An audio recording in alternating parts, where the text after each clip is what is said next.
This week's episode is sponsored by Change. Change is the #1 mentoring program that teaches you e-commerce from scratch. Change has a real community with real results.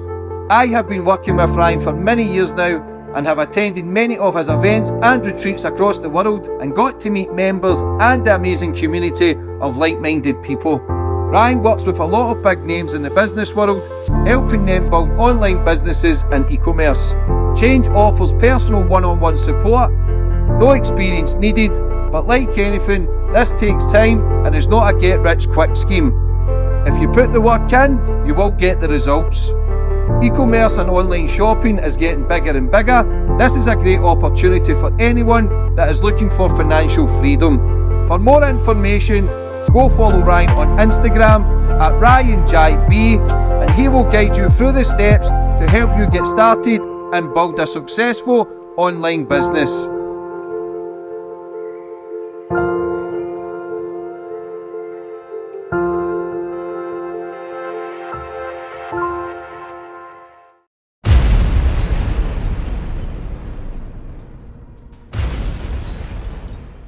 You can now follow me on all my social media platforms to find out who my latest guest will be. And don't forget to click the subscribe button and the notifications bell so you're notified for when my next podcast goes live.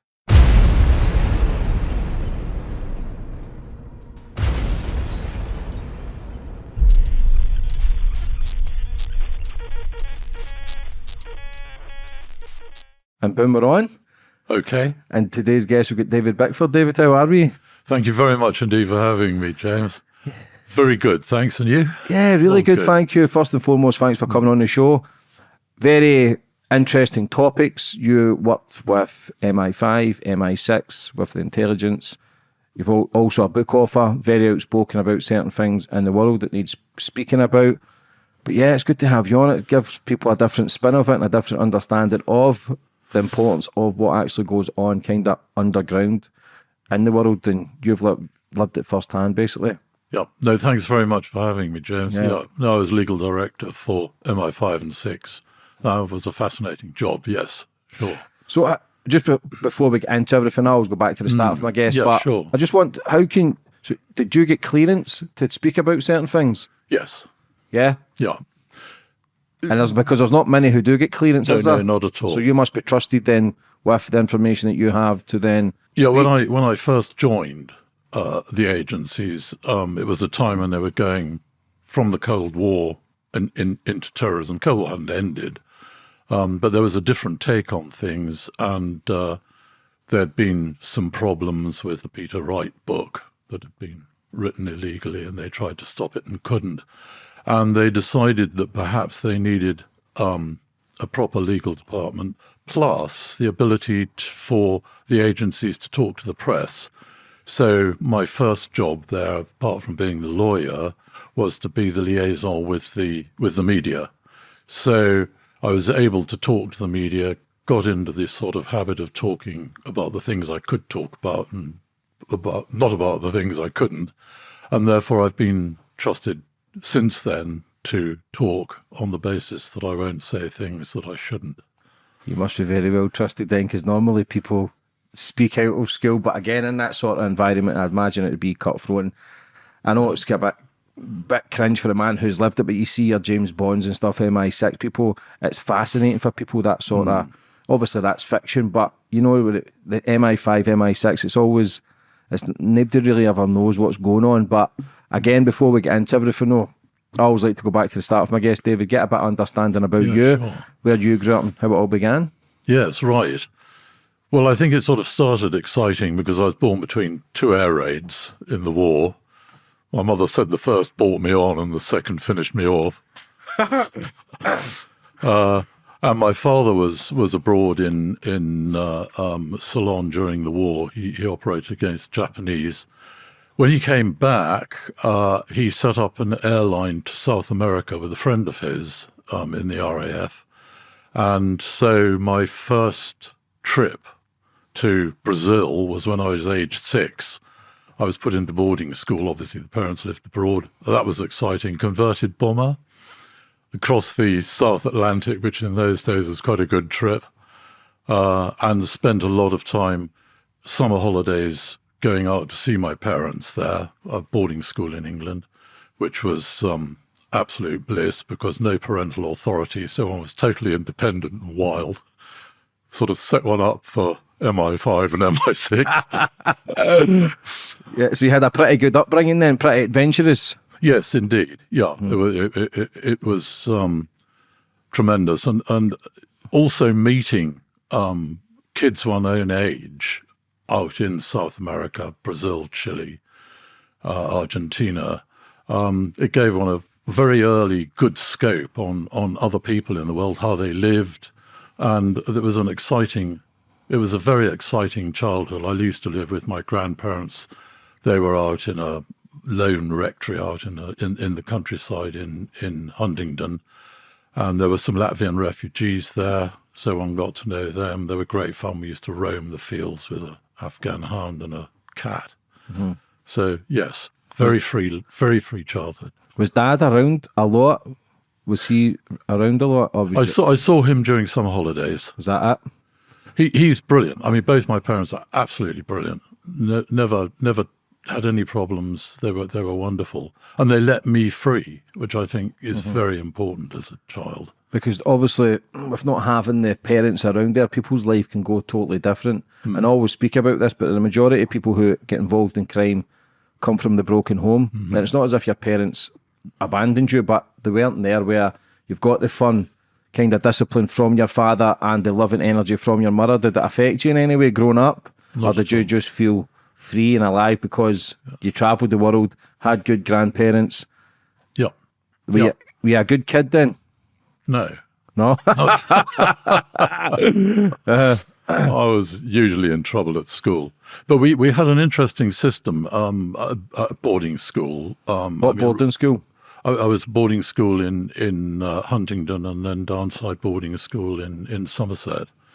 And the heads of both those schools believed in a lot of sport. And right from the beginning at my first boarding school, we were all put into boxing for the first term.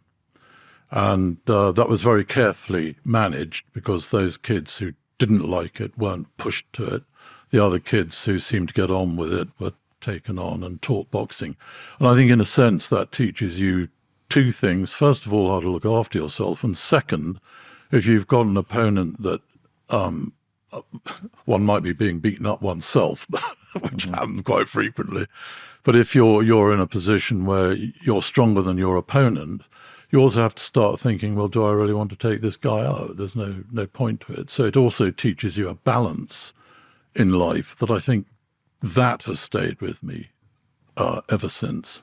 Yeah, it's so important for any sort of combat for any young man on this planet, whether it's boxing, karate, Muay Thai, whatever it is, any sort of combat sport is so good for the mindset. Also calms you as an individual, because every madman I know, every guy who shouts and screams are the ones who can't fight. I used to train in a place called the Grip House in Glasgow and do Muay Thai. Oh, right. And you would never think of these people in there were trained killers. They're just so placid, skateboarders, just getting on with their life. Not everybody, but they were just good people. They never screamed or shouted, but you go to the local pub, everybody's loud, everybody's daft. Yes. It's just, for me, it shows a sense of weakness. I never realised that for many years later, but we're living in a very softened generation. It's the gayest generation we've ever been in. I think 1 in every 5 is gay, bi, trans, and I've no issues with any of it, but we're becoming very soft and weakened for men and women's roles naturally on this planet. We're kind of lost in a system where everybody's confused, and it's a very soft and weakened generation that we're in. Yeah, I've got 9 grandchildren, ranging from a doctor down to a grandkid who wants to go out and help penguins in Antarctica. And I find in their own way they're very strong mentally. I agree. I mean, certainly for my generation, the sort of wartime generation, we were all brought up to scrub a floor if things went wrong. You know, you couldn't sit down and think about life too much. You were sent out to do things. I think that has changed. I'm not sure that it's changed for the worse. I think we've got certainly a generation that I look at, generations aging from 32 down to 10, that seem to me to have life pretty well under control. Maybe I'm wrong. Yeah, I just feel as if it's becoming a weaker society. I don't know why, but more people are more likely to turn to addiction, crime. A lot of people struggle mentally now. Suicide rates through the roof as well. There's a lot of external things out there that people seem to be gravitating towards instead of, the system's the system, but a lot of people are struggling mentally, financially, and I think some sort of more discipline of the old school mentality of toughen up a little bit, push on, pull the big boy pants up and kick on. But again, everything's feelings and emotions, and I understand that as well. But I just feel for the men's side of things, I don't know if it's as strong as it was 50 years ago, 70 years ago. Men were more respected, they looked after themselves well. But I just feel things are changing a little more. Maybe I'm wrong as well, but that's just for the people who I interview, and the things that I see are just, and homelessness as well. A lot of big numbers are through the roof, and a lot of struggles. Yes, that's the struggle. I think is harder. I think that's certainly right. I think in many ways I've been very lucky to work with people who are able to look after themselves, certainly in 5 and 6. I mean, the women and men there are incredible, and they look after themselves, but they also understand where the stresses and strains come from, and they're able to handle them. And that society is completely across the board. I mean, from university down to people who are not down, but across to people who've entered very young, and they all work together. Whether that's partly because they've been chosen to have that particular mentality and ability, I don't know. I don't despair of the younger generation, put it that way. How long did you in boarding school for? From 6 till I left it when I was 17. So left at a very young age to kind of find out for yourself what life was about. That was really good because I came out at the time when national service had finished. I was too young to do national service, but a lot of people went to university, and my headmaster said, "David, you're going to waste your time at university. Go straight in and do an apprenticeship in the law," which I did. So I had 4.5 years starting licking stamps on envelopes, being given all the worst clients, generally being kicked around. Did me an enormous amount of good. Again, I think I was lucky because I was able to be independent and free. One could sort of handle that.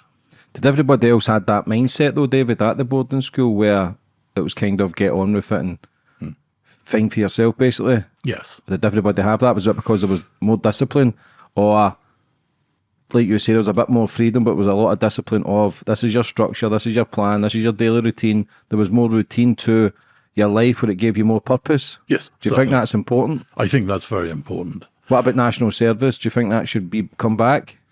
I think it was very good when it was there. There's a big debate about that at the moment. Whether or not we need it in terms of setting up a structure to protect ourselves against possible Putinism, I don't know. I leave that to the military. Again, I get where you're coming from about discipline, and I think it is incredibly important. But I think also my generation were used to a much sort of harder environment. We didn't see chocolate until we were 6. Yeah. You know, as my grandkids keep groaning, you know, he's going to tell us all about the first banana he had. You know? Yeah. Every generation is different. Obviously, my grandparents, they fought in the wars, and I loved them to bits. And but when in Glasgow, the bombings in Clydebank and trying to bomb the ships, like they were going through it. All the lights were switched off. There was no electricity. when you see people struggle today, you think, what is it you're actually struggling about? Like, we've got it so good, but I don't know, again, if technology plays a massive part of people's mindset where it's slowing it down and everything's reels and different videos and constant of trying to portray a fake life to try and fit in with people who don't really care about you anyway. So even though it was more difficult probably to survive back then, especially with food, I just think now technology can damage mindsets as well, where people can get stuck in a bubble. So everything changes through time, and obviously we're guinea pigs for mobile phones and technology and radiation and all the stuff that comes from it. But it's just, this is why it's important, these podcasts, is to get an understanding of your life and what you went through and how you dealt with it and what you overcome. So was there much discipline in the boarding school then? Yes. For you to then have purpose? One used to get beaten frequently. Did you? Oh, yes. For what reason? If you failed to put in your homework, that would certainly get you caned. And I mean, if you were ever caught going down to the pub, that would certainly be a very, very good caning. I remember once I bought my I had a little 2.2 air rifle that my grandfather had given me, and I brought that to school to shoot the pigeons. I was found out that earned me a caning as well. So it never did one any harm. I'd much prefer to be caned than put in my room for the day. It was over quickly and you get on with life. Did anybody ever become more, not anti-authority, but against the system because they were getting caned? More people fragile towards it? Sure. Yeah. I mean, there were, but then on the whole, they were sensible and kept clear of the problems that might earn them that difficulty. But yet you never listened. You were getting back for more punishment. What did you do after boarding school, David? Yes, I went into law? Apprenticeship as a law. Yes, which I found really exciting. I went in with my uncle, and he was the lawyer who defended Ruth Ellis, who was the last woman to be hanged in England. That damaged him enormously, but he was a very, very good criminal lawyer. He had no hope to save Ruth Ellis, of course, because she was caught pumping 6 bullets into someone. It was quite difficult to defend. Precisely. So he taught me criminal law, and I was able, after my apprenticeship, to go into the courts, which again was very exciting and kept one on one's toes. So yes. Then I went into private practice, and after about 3 years, I looked at the senior partner, the consultant, and the guy who had just been put in the ground. I thought, this isn't for me, I need something more exciting. And my wife, Carrie, bought me an advertisement which said they were looking for a legal advisor to the government of the Turks and Caicos Islands in the Caribbean. And we looked at each other and said, well, let's go, which was great. So I wound up in the Turks and Caicos Islands. Now that was fascinating. The time was the ministers there wanted to move away from what was fishing into a tourism industry, and also at that time they were setting up finance centres, what we call tax havens. And my job there was to draft the legislation to help that happen. Very exciting time. Mm-hmm. Why did you never go down the kind of same footsteps as your father, kind of military? Eyesight, but also I wasn't really keen on that, and he was. So he didn't force that upon you then? No, not at all. Because I know you said you were going to do but someone gave you the guidance to do law instead. You were going to go down that route, but yeah, I wanted to do the law. I think largely because my uncle was defending Ruth Ellis at the time, and it was very exciting, and I thought that would be a great career to have. Mm-hmm. And that's what took me into the law. My father said, you do what you want. So supportive then? Yeah. That's important. So see the woman who got hanged, the last woman to get hanged in the UK was, what did she do? Shoot someone 6 times? She shot her lover, 6 times. He was a bastard, no doubt about that. Today, of course, she would have got away with manslaughter Self-defense. and been in for 6 months. I mean, he was so bad. But in those days, you didn't have a defence of diminished responsibility. So she was hanged, which was appalling. I mean, appalling. What year was this? 40s? 1957. It's still mad that 53, yeah, 53. only a 57, few yeah. years ago that people Yes. used to get. Was it in the street or was it in court? She got hanged. How did it work back then? Oh, she in prison. Was it in prison they hanged them? Yes. So I know people used to get hung in the streets, and Yeah, all that. Yes. I don't know if that was 1800s and shit. That was. But it was pretty gruesome. So you ended up in the Cayman Islands. Ended up in Caicos Islands, Where was which that? is nearby the Cayman Islands, the bottom end of the Bahamas chain. And how was that experience? That was extraordinary. I mean, first of all, the West Indians are wonderful. So one had a absolutely blissful relationship with them, which was great, friendly. It was an open book to be able to help create the legislation for a tourist industry and a finance center, which was really interesting. Then, of course, there were the Americans. There were two bases there. One base was for the Navy SEALs. The other base was for the RAF satellite station. So we watched the moon landing there, which was pretty amazing, actually, in their satellite station. And we had trouble with the Cubans, and we also had a very strong chief of police there. I mean, there was a sort of thing that would happen in Turks. Was he came into my office and he said, "David, you got to come with me." So I went out with him. We went up to the airport, and there was the guy who used to run the local airline, ran Aztec, twin-engine Aztecs. He was an ex-bomber pilot, low-level bomber pilot. And we climbed on board, and Andy said, as we were going out, he said, "We're going out because we've got a Cuban fishing boat fishing in our waters." Well, at that time, we were having a row with Cuba about who owned what as far as the fishing area was concerned. Anyway, we went off, and I said to Andy, "Well, what are we going to do? Because this guy won't have any number plate, as it were. We won't be able to land in the sea and do anything about him." He said, "Watch." Barclay took us in very, very low, and Andy had 2 packets of yellow dye that he leaned out of the window and dropped. And he missed this boat. There was yellow dye everywhere. The boat was absolutely untouched. Anyway, he told Barclay to go back and give a really low pass just to scare this guy, and all he got was the finger as we went by it from the captain of this fishing boat. So that was law enforcement in the Turks and Caicos Islands. How long were you there for? 2 years. Another good experience then. Yeah, very, very good.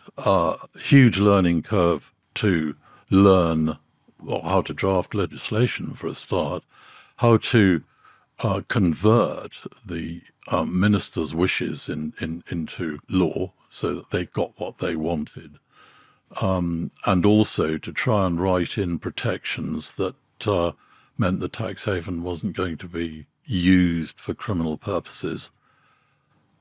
That has never really been successful for any tax haven because, of course, they are used for criminal purposes. Yeah, it's still tax-free, isn't it? Cayman Islands. Yeah, they're all tax-free. So who runs the Cayman Islands? Britain. So they're still run by British, still, to this day. So why is that allowed then? Because there's always loopholes everywhere, and people find the loopholes, but that's always been the place for people to then take their money.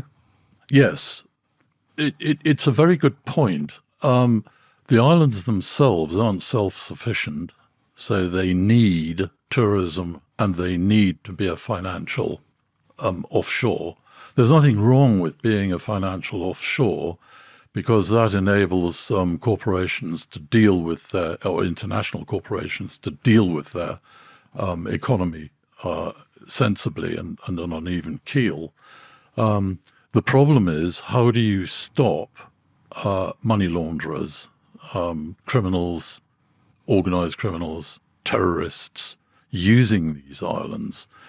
There are international agreements, of course, which govern the use of these islands, but nevertheless, it's almost impossible these days to ensure that you know exactly who's coming to deal in your island or what money they're putting through the books. There are various ideas that one has put on the plate. I spent 4 years after I left the agencies dealing with tax havens on the basis of creating legislation to avoid the problems of money laundering. But I can't see any particular way of stopping it altogether unless you just shut down tax havens. But is that not a good way then for, like you say, it's British rule, so is it a good way also for people who are putting big money in these offshore accounts to then get an understanding of who are they that's doing it? That may be the case. I wouldn't answer that question. Yeah, because it's pretty simple then. For me, looking at the outside of having these offshore accounts, if there's loads of, because it's the people who are cream of the crop. It's not your average guy here just trying to launder money, a few thousand. You're talking hundreds of millions, possibly billions. So it's like banking system here. There's red flags. If somebody gets more money than it should, there's a phone from the bank that says, look, where's that coming from? Or they'll froze your accounts, which is understandable. But there, is it easy enough to set up, or there's a lot of regulations that you have to go through, rules and regulations you have to go through to then set things up? Yes, you have to. So it's not just a case of easy going on a phone or an app or going into a bank. No, you can't do that. You have to show, who exactly you are and where your money's coming from. The difficulty is with organised crime, of course, they employ lawyers, accountants, bankers, anyone who's crooked in those fields to advise them on how to do it and how to get away with bypassing the regulations. And for the organised criminals, it is not that difficult, obviously. So what did you do when you come back? Yeah, I was asked to go into the Foreign Office to be a lawyer there, which, again, that's another fascinating life in the Foreign Office. You're travelling all over the place. You're meeting people from all nationalities, dealing with different aspects of international relations. I mean, for instance, I was asked to be the legal advisor for the British space program that we were kicking off then. That was way back in the days where satellites were just beginning. And we had, I remember two international agreements I was involved in. One was the International Space Station, the agreement that governs the running of the International Space Station. Now, who would think there would be an agreement to govern it? But yes, there is, and it was quite complex. The other one was for Inmarsat, when we were setting up the first Earth stations, governing how they were to be used, how communications were to come to the Earth station, and how the satellites were to be used. Very, very interesting stuff, cutting edge then. So who have you got to work with then? Because obviously if they're putting anyone can put satellites up. Has there got to be, obviously say if you get China, Russia, UK, America, has everybody got to be in agreement to how many satellites they can put up, or is it a free-for-all that people can do what they want? Well, no, it is pretty much a free-for-all. I mean, there's thousands and thousands of satellites now. Yeah, and what's really interesting about that is one of my grandsons, his dissertation for his last year at Swansea Uni, because he's studying aerospace engineering. His dissertation is how do you capture space junk and dispose of it safely? So it's sort of full circle, and we have a bit of a laugh because he looks at me and he thinks, good grief, he said, you weren't really talking about that back then. Probably blames you. for creating it all. For creating it all. Yes. So how advanced was it back then, though? I always believe, I don't know, I'm not in the know of being in that society where you're in and you're working with it, but I believe the government, whoever it is, are always 50 years, 100 years, possibly more ahead of the stuff that we get now. What was the advance like with that technology then? Was it, because obviously you can get the satellites now, they can come down and you can view people. We've seen it now, the proof is there, but was it advanced then, 70s? Was it? No? Not at all, no. I mean, this wasn't long after Yuri Gagarin had made the first manned space flight you know. So it was very unsophisticated. I mean, at the time, of course, it was the most sophisticated thing you could possibly think of. Watching the moon landing in '69, I think it was. Armstrong. Oh, I mean, that's just remarkable. I mean, this was way out of sight. Did you see this? Because there's a lot of people are sceptical that the moon landings were fake. Oh, I was in the US tracking station on Turks and Caicos, which actually followed the moon landing. I was there and watched it. So, yes, I can say it was real. That's mad, David, that you've witnessed that. Yeah, but like I say, people can make videos up now.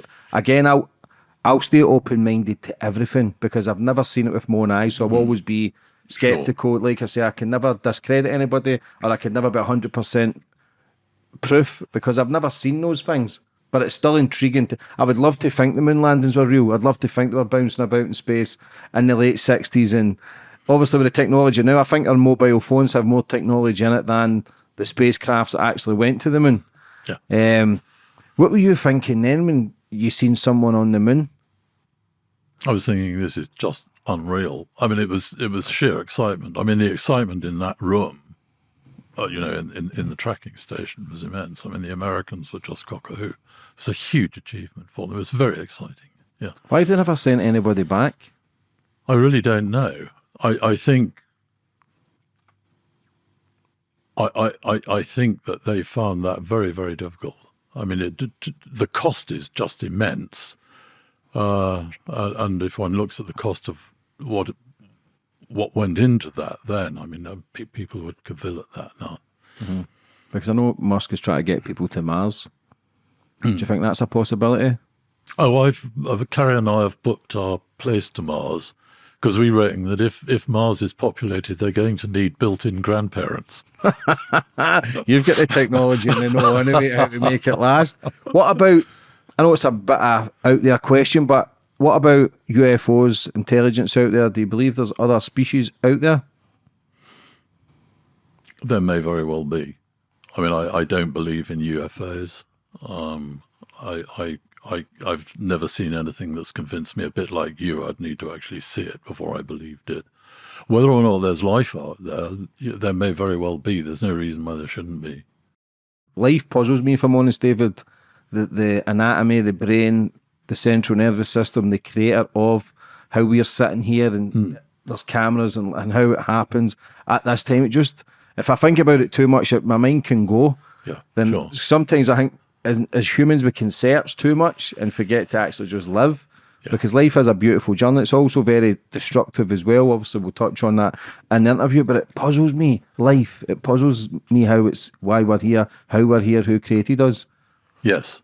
And I think that goes back to what you were saying earlier, that the more you meet people, the more you travel, the more puzzled you get. Yeah. Yeah. I was almost about to say it's easier, but actually it isn't. It's a joy to meet other people and travel and see how they live and how they all interact.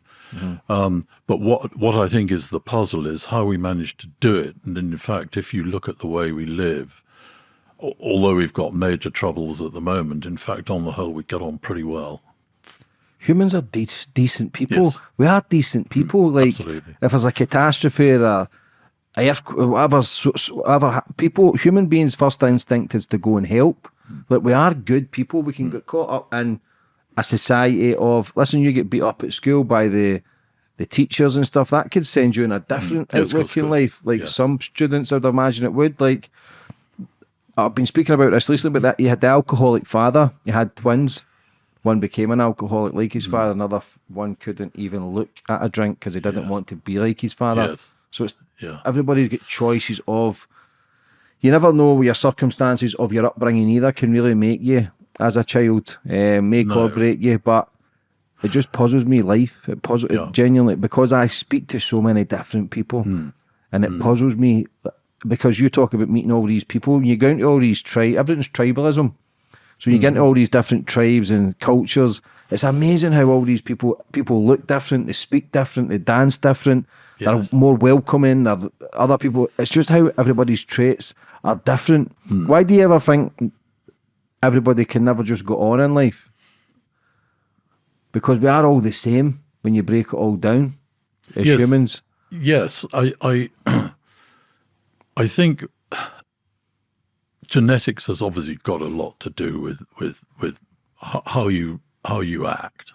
I'm sure of that. I mean, if you look back at boarding schools, some people were able to take the slings and arrows much easier than others. Why? It's got nothing to do with their upbringing. I mean, their upbringing was probably the same as anybody else's. They didn't go through a hard time being brought up. So I think there are genes that are in one, particularly things like alcoholism and things like that. I think that is genetic, and I think that the idea that one can sort of train oneself to be one way or another. Yes, of course you can, but it's quite difficult.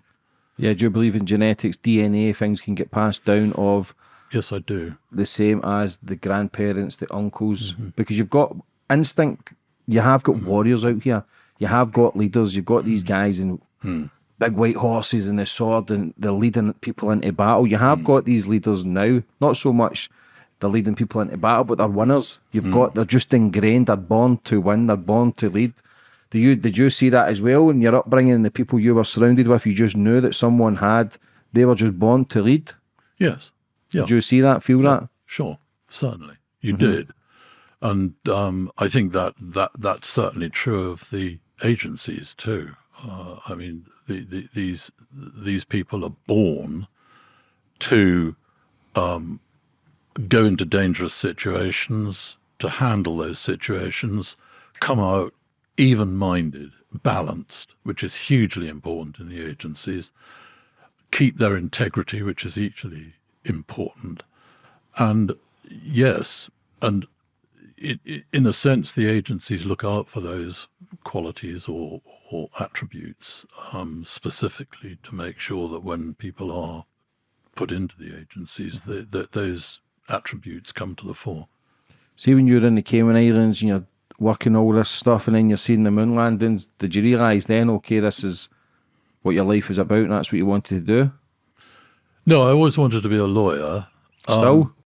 Yes, I think it was the excitement of it. I've been lucky in the sense that the law's given me a really, really adventurous life. I've done all sorts of jobs that have been exciting. I think it's exciting being a lawyer, providing you keep a sense of balance. How do you do that, though? You have to stand back. And again, I think if you are, and I go back to this, if you're lucky enough to sort of not be under parental influence all the time and to be slung into a boarding school where you have to look after yourself, one of the things you absolutely need is a sense of balance.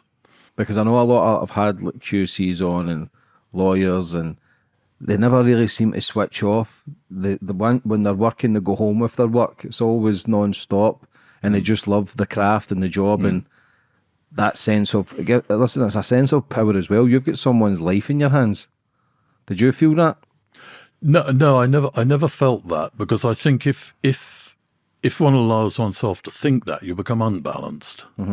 You either become too cautious because you're worried about the fact that you have got someone's life in your hands, or you become overconfident. Power. What makes a good lawyer? Balance. Is that what it all comes down to? You've got to be able to stand outside your client and look at them coldly, balance up the pros, the cons. And that was really important in the agencies and also in the Foreign Office when you're dealing with Russians and Americans. I mean, if ever you go into a meeting with Russians or Americans in terms of moving towards an agreement, make absolutely sure that when everybody sits down and says, "Oh, we've reached that agreement," you still have one more document in your briefcase to be able to hand back, because the Americans and the Russians will always have one more point after everybody thinks the agreement's finished. Yeah. That's why we've probably got so much destruction now, because there's nobody's coming to an agreement. Do you think, what is that? Is that tactics, or is it ego? Is it pride? What is that? Tactics. Is that what it is? Yeah, sure. Because I actually watched the Putin interview. Did you watch it? His interview he done last week. He done an interview with Tucker, and he says he had an agreement in place. It was the Americans that pulled out last minute or something and says no. Yeah. Is that correct? That could be. I don't know. I mean, I don't. That's know. what Putin says from his own mouth. Yeah, I don't know. I don't trust a word of what he says. So, what happens then when you come back? Cayman Islands. You worked for what was it like working in the Foreign Office? That was very exciting. As I say, meeting with people, dealing with issues that were absolutely fascinating, defence issues at that time. Sort of did a lot of work with the Americans countering drugs, which was where I first met up with the FBI. Which was absolutely fascinating. Did a lot of human rights work, which is something that we talk about a lot now, but back then, human rights really wasn't understood terribly well. We talked about balance of fairness, but of course, it became far more sophisticated. Now you have a right to life, you have a right to freedom of speech, but that right can be curtailed if it leads to crime. That sort of thing. I think that the balance is now aren't properly understood. I think the balance, the rights also have equal responsibilities, and I'm not quite sure that we have got the hang of the responsibilities that we need to balance up rights. How bad? Yeah. How bad is the drug trade? Because cocaine, if you go back to the plant, the cocaine, the coca, what's the plant called? Coca plant. So you go back to the coca plant. It's been here for, I think, 3,000, 4,000 years ago. They used to use it in like ceremonies, and they've had it in Coca-Cola. And obviously now they've changed that. I think it became bad in the 70s. Yes. But how big is the drug trade? Obviously we'll touch on human trafficking, which has probably overtook the drug trade, but how big is the trade in drugs all around the world? How organised is it? Obviously you had Pablo Escobar and other guys from the South American side of things, but obviously you've worked in it firsthand. How big is this trade? It is.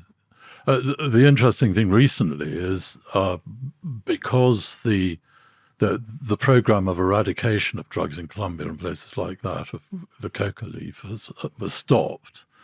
There's now a sort of glut of cocaine on the market, and therefore more cocaine is coming through.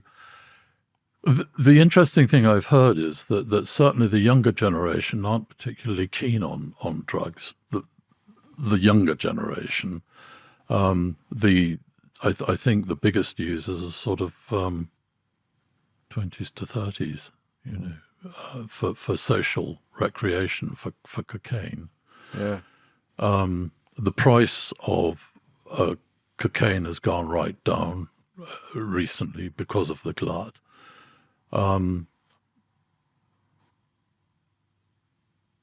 Interdictions of drugs have gone up because there's more flying around the place. I think, again, when one talks about the social use of cocaine, I'm not really sure that the users quite understand what they're getting into, apart from the fact that medically, of course, it doesn't do you much good. Mm-hmm. But what they don't understand is when they hand over, I don't know, 50, 60 quid for cocaine,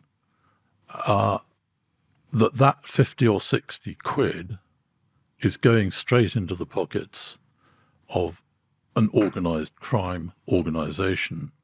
And that money will help that organisation continue to produce drugs at the same time as keeping people in order. So what you're looking at is there is a almost direct correlation between the cash that goes into an organized crime organization via your street dealer, goes to that organization, goes to people who are being murdered, killed, tortured. So when people take their line, they're not thinking about that. They're not thinking, oh my God, actually this money is going into something that's absolutely appalling and keeping it going. Why not legalize it then? You could legalize it. They've tried legalizing marijuana, haven't they, in the States, with pretty disastrous results. They tried it in Amsterdam. I don't see that legalizing it does much good. I think that the future will probably lie with this new generation that's coming through, the younger generation, that are actually thinking it's just not cool. Yeah, they want to keep their mind free, active, and free. I think that's what we need. It needs to be taught. Is it's not cool. It's damaging towards the brain. It's damaging to the people around you. You become a shittier person. You become a shittier husband, shittier father, shittier brother, shittier son. Like anything. Because I think is it Sigmund Freud? Freud was a guy in the 1800s. Because the cocoa plant, he was getting benefits from it mentally, but I think then people were taking mental breakdowns as well. So everything grown from there, if you get the heroin plant, you've got heroin, cocaine, the poppy fields, but it's how you manipulate it into what it does to the mind. Because I've spoke to drug lords, I've been on the podcast, they says we're putting tires in it, which causes cancer to the brain, cement, rat poison. All cut, Yeah, it's all cut, so you're not even getting proper cocaine. By the time it comes to the streets, it's only like 10-20% of the shit that people are snorting. But again, it's a big business. What was it like then working with the FBI? Did you know what you were getting yourself involved with? Yes, I was interested. I mean, the first case, funnily enough, I had was in Turks and Caicos Islands, and there was a businessman there who had built a huge house on the edge of the sea, gold plates on the taps and things like that. You know, we got interested in him. We knew that if we tried to prosecute this particular person in the Turks and Caicos Islands, he was so powerful there that probably wouldn't get a jury conviction. So we asked the FBI to come in. They sent in an agent that they'd used countering narcotics in Ecuador, I think it was. And that was the first time I saw an operation go radically wrong. We sent him in with a wire to meet up with this businessman on the pretext of introducing a new line of coca to come through the islands by air. And he was met on the doorstep of this magnificent house. And the businessman said, "Oh, come on outside and we'll have a rum punch." Goes outside, there it is on the terrace overlooking the sea. The wind had turned northwest. We couldn't hear a thing on the wire. Just of the sea coming in. What were you thinking then? Was this a drug lord? This was a drug lord that we'd sent or the FBI had sent their informant into, yeah. Why did he not pat you down for a wire? Why was he so confident that you weren't wired? It's extraordinary. Yeah, and that goes down to the success of the informer, lulling the businessman into thinking that he really was a guy who wants to come in and sell a line to this guy to bring through the island. Is that what makes a good agent? Building trust? Yes. Where you can walk in with a wire without any paranoia? Absolutely. It's mad, isn't it, how people can... Like, because I've had so many undercover police officers on, that blows my mind how cold they can be. Because the guy I had on, his podcast actually out on Thursday, he was an undercover gangster. Listen, if I'm honest, and I says to him, I was always raised to hate the police.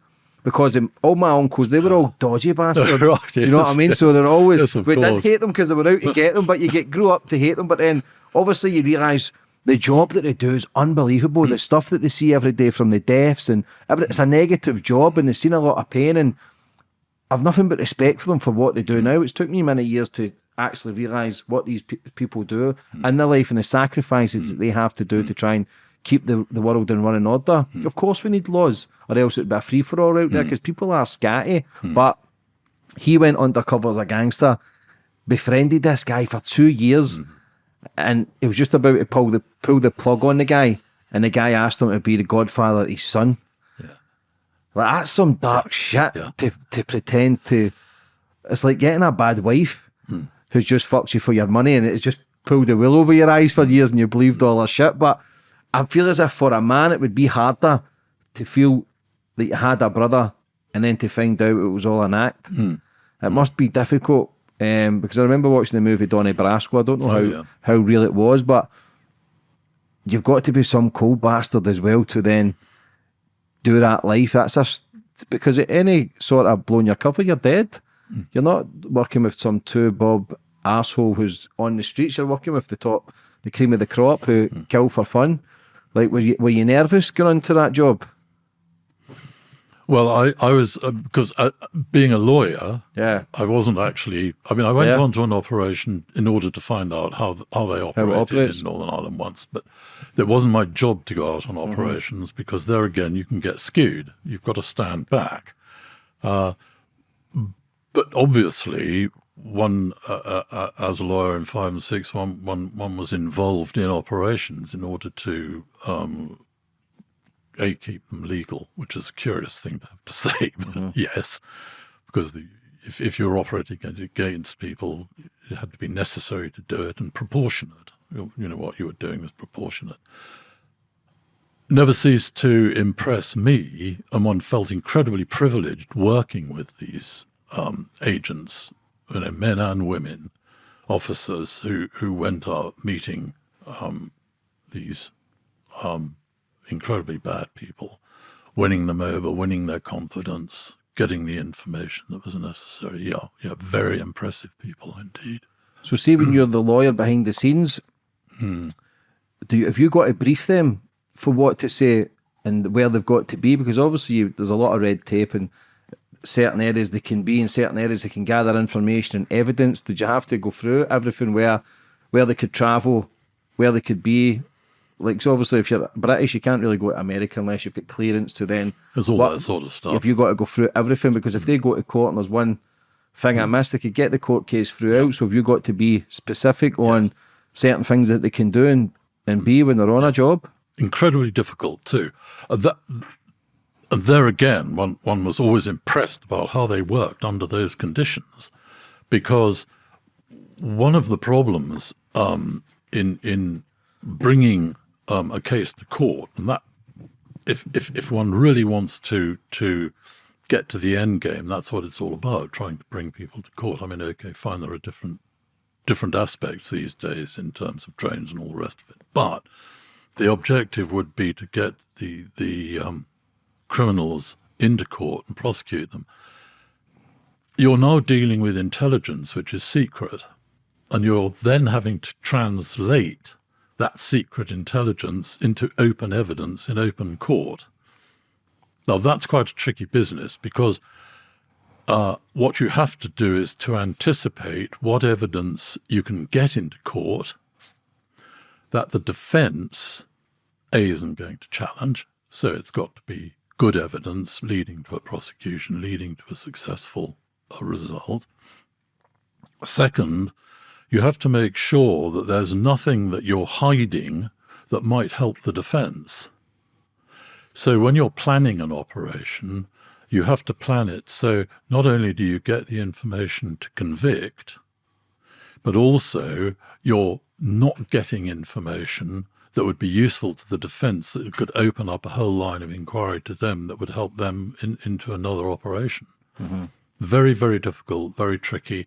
And the officers themselves who went into these operations were so good, because they had to hold all that in their minds, apart from the fact you're meeting with an agent in a dangerous situation, or alternatively you're entering into a property, planting a bug in an equally dangerous situation. They had to come out, write up reports, not only about the intelligence aspect, but also about the evidential aspect, so that when you went into court, you could show exactly what they'd been doing, but hiding the secret stuff that didn't help the defense. So you're not just, If that all yeah, makes- but you're not just an average lawyer. You're not someone who's going to the courts. You're working all around the world. It must have been some buzz for you. Did you realise what you were involved in, or was it just a normal day-to-day thing for you? Yeah. Did you know? It was day to day. Yeah. Were you buzzing from it, or were you just taking it like any other job? No, you have to take it Serious? Yeah, absolutely. It was fascinating. I mean, one felt privileged. You know, every day you went into the office, you were privileged because you were working with people who were so incredibly good. So that was a huge privilege. You were privileged because you were working with the law in a way where you were creating situations, sting operations, that sort of thing. Is this the elite, the best of the best, working kind of in these Oh, environments? yeah. If you're looking at people like MI5, MI6, I mean, you've met the SAS, and Yeah. they are the elite. CIA. Absolutely, CIA. Because yes. the guy from the CIA, he was just a university guy. Well, so he says, listen, you've got to take everything with a pinch of salt. Same as, because you're so in that life. You can feed me whatever information you want. You're obviously very good at it, but I understand it as well, how it works, and you can feed people what they want. But he was CIA, and I can only go what he was saying. He was top his class in university. He got pinched from his university because they were looking at everybody's score sheets, and they were recruiting. They weren't just some special forces guy, some macho man. This was a nerd from university, Absolutely. top his class. He recruited, and he thought it was a joke. Yeah. He thought it was some sort of joke. That's what he says, but I'd imagine that works. They're just getting the best of the best and seeing what they can get from them. Is that how it works Yeah. with the sort of intelligence here as well? Yeah. I mean, funnily enough, one of the reasons I've written about a female agent in the books is What is this new book? We'll plug it as well. Yeah, no, but I was actually going to say that if you look at it, I know my youngest granddaughter who actually got me into writing these books because she asked me down to her school to talk about spies. But she reminded me so much of the officers in the agencies, of very, very talented, very bright, but you wouldn't want to meet them on a hockey field. You know? It's that sort of dual edge. Yeah. What is your book, David? The Russian spy one now? What people can buy it? Oh, yeah, that's Katya. Katya. Is the first book, and that deals with a Russian intelligence agent. In the first book, she's the chief operations officer of an organization called the G8 Intelligence Agency. A guy called Cartwright, who was President Gaddafi's money launderer. President Gaddafi was the Libyan president who was killed. He was not a very nice guy. And Cartwright goes off with $500 million of Gaddafi's private personal fortune. Katya her father was a KGB officer who was a real swine. He forced her into the intelligence world. On the other hand, her mother was a ballet dancer who had a very glamorous life, and Katya's completely conflicted. On the one hand, she's forced into the intelligence world, which she rather enjoys, but on the other, she'd love the glamour of her mother's life. So she is then asked to go and find this $500 million. Cartwright is protected by Ahmed and a group of very, very senior international terrorists. So she's got to go through them, which is totally terrifying, of course. Then she enters the world of money laundering, which is wholly corrupt and depraved. I mean, really nasty people operate in that world. They really do. So she goes out to Panama to find out where the money's gone, and then winds up in Ambergris, which is a tax haven run by a series of corrupt ministers. And of course, she has a love affair there. The question, of course, is, does she go off with him, or does she go off with the money? Like a treasure hunt. Like a treasure hunt. Where can people buy your book, David? They can buy it on Amazon, Waterstones, and Hatchard's, I think, bookstores. We'll leave a link in the description. So, MI5, MI6, Yes. intelligence. How does one get involved with MI5 and MI6? How does it come about, David?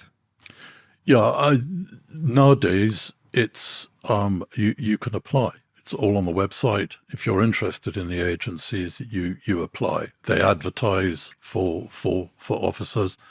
I was very lucky because I'd been involved in defence work in the Foreign Office, and also I'd been involved in dealing with the Americans on counter narcotics.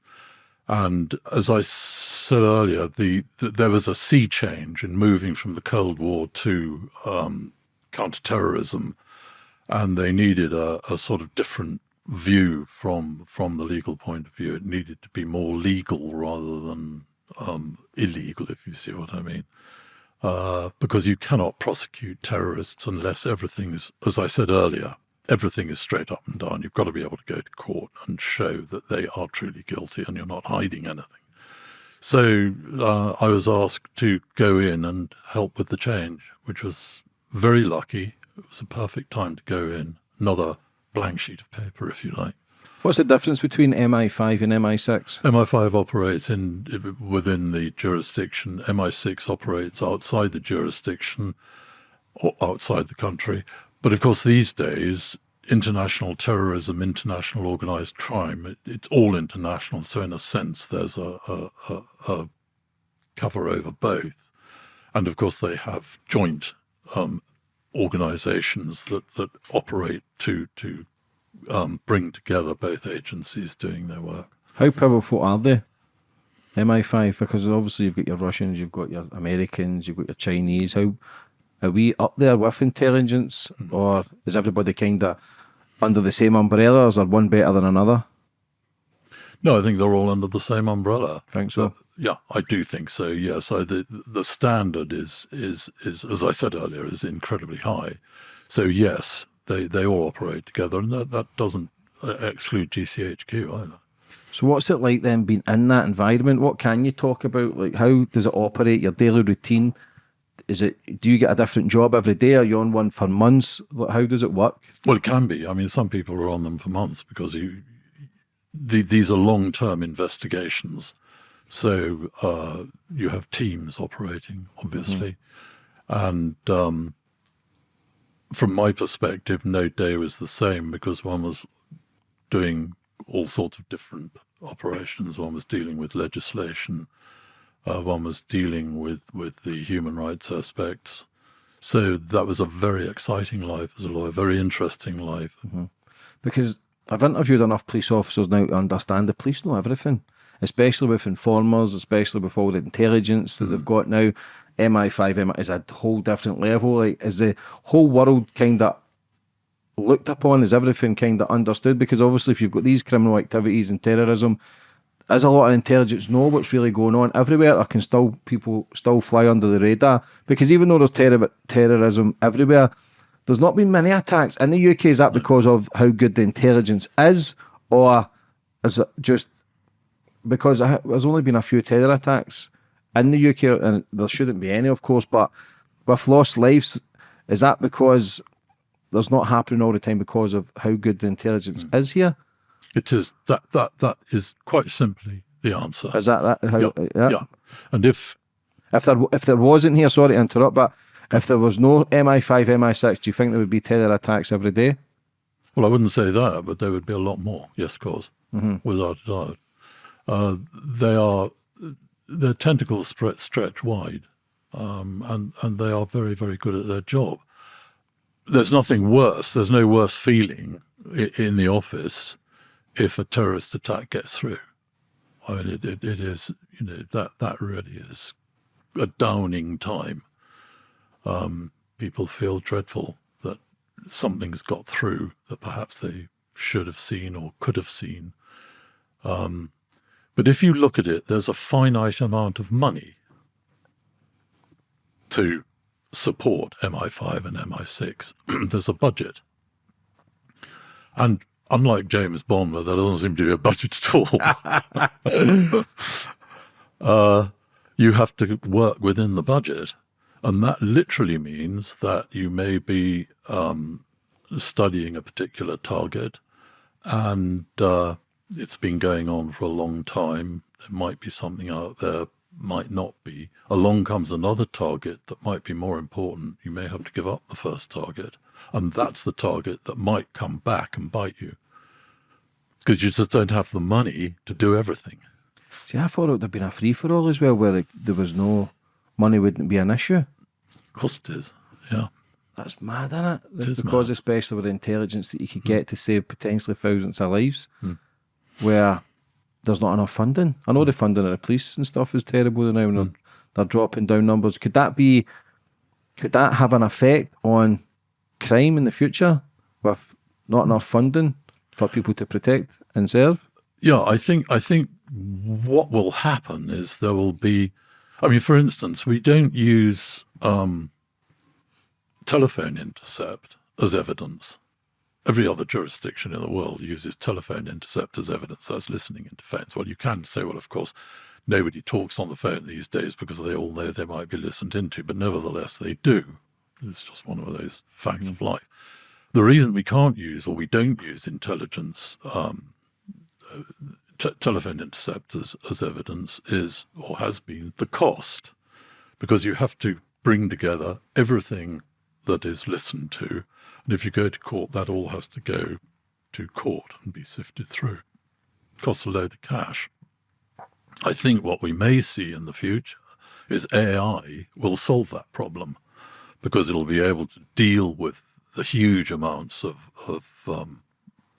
intelligence that's secured by telephone intercept and translated in a way in which it can go to court in far more cheaply than it can at the moment. So I think AI is going to be incredibly useful in the future for intelligence work, yes, and hopefully that will solve part of the financial problem. When did you find out about AI?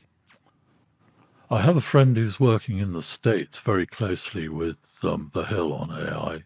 He's in Hopkins University. So we've been talking about it for a year or so. Yeah, because I had a man called Mo Goddard on. He worked for Google. He created the AI. He was one of the ones who created it over 10 years ago. Fascinating. And he said within the next 5 to 10 years, AI is going to be 1 billion times smarter than any human. That's fucking scary. Does that not scare you, David? Or no, I think it's wonderful. Or do you think that's a good thing for, like you say, not cutting corners, but getting to the results and the answers faster than anyone? Could potentially, because I said to him, could they potentially then rule the world? He says no. He says it's not going to be like a Terminator where they're going to be in the streets and robots, but he says it's so powerful that it's going to have a big say in how the world is operated, because it doesn't want to. It's a machine. I think we could be machines also. We could be avatars or aliens. Like I say, I still don't know. I don't have the answers. Maybe you do, but I feel as if we're machines anyway. Well, I think, hasn't Elon Musk just implanted a chip in the brain? Yeah. And now you see people walking about with goggles and they're in different other metaverses, and there must be a true source to what we've come from. Maybe again, this is another sort of metaverse. Maybe we pass here, we go back to the true source of what created us. I genuinely, again, I don't know, just from the people who I interview and try and get an understanding of life. If I'm honest, nobody really knows what the fuck is going on. No. Nobody's ever gave me a concrete answer, no matter if it's CIA, SAS, a school teacher, a homeless man, the billionaire. Nobody really, we're just kind of going through life, trying to go through it on a journey unscathed. Yes, I think that's right. I mean, I don't look at me for an answer either. I'm hoping you had some secret vault with all the answers and some Einstein bits of paper down there that who created us. I've got the answer. Yeah. Absolutely. Yeah. But someone must have the answers. There must be in the archives somewhere where it's all started. It's got to be. You must have something, David Boy. Tell the people what they want to know. Who's created us? Where's the UFOs? It's just fascinating. Even having you on, it's just fascinating because you're very well spoken, but it's clear you're a very well respected man to get to the level you've got. If you're building a team, you want you in the team because you're very loyal to the cause, and that's very rare to find these days. Well, it's kind of you to say that. I don't see it that way at all. I just look at my life and think how incredibly lucky I've been. I've been married for 60 years. That is lucky. Isn't that amazing? I think Other it's just people brilliant. might think different, Davey. I can't even keep a girl for 60 minutes. I need to take a leaf out your book. Yeah. But are you British through and through, David? Yeah. Yes, I am actually. Yes. I mean, not that matters. I don't care, what I'd be actually. I don't see race at all. As I say, going all the way back to those very early days, mucking about with Brazilian kids on the beach playing football, Do you think that gives you a good understanding of humans, though, that we are actually all good, because you've touched on a lot of different places and different people's cultures and backgrounds? Because, like you say, British through and through, it's just been, we spoke about the Americans, they're very patriotic. Like, Yes. World War III starts, you have the majority of them signing up because they love America. I mean, they sing their national anthem, there's pride with them. Britain, I'm not so sure. I don't know. I genuinely don't know. Maybe I'm wrong. I believe we're still a very strong nation. I don't think we like to profess ourselves to be British, do we? I mean, we much prefer to sort of hide all that and just get on with it. I mean, I do agree with you. I've worked closely with Russians and I mean Russians in particular, and got on with them enormously well. Of course, one part of your brain is saying, yeah, well, okay, fine, I've got to be careful about this. But they're human beings just like us. And if you don't talk to them, you're not going to break through barriers. I mean, I look at the situation we have at the moment with Putin, who's incredibly dangerous, and we have to do absolutely everything we can to keep him at bay and to keep the Ukrainians fighting and give as much as we possibly can to the Ukrainians. But there are Russians here that want to be here. I think we can perfectly easily chat to them, get with them. There are Russians in Russia who don't want the life that they have, and I think by any extent possible we should try and reach out to them. Incredibly difficult because of media's shut down in Russia. But I think that rather than sort of cancelling each other and non-platforming each other over here, we might sort of start thinking about what we could do about talking to Russians and discuss what democracy might be to them as apart from us. I mean, I think they must look at us thinking, here you talk about free speech, and yet you don't allow people to come and speak their minds. I mean, I'm not talking about criminality, people going off the deep end, extremists. They must find that really rather odd, I think. What happened with Ukraine and Russia? How did it all start? Space. Because obviously, Crimea. Both. What about NATO as well? Was that going closer to Russia, or was that an excuse to then target Ukraine? I don't think so.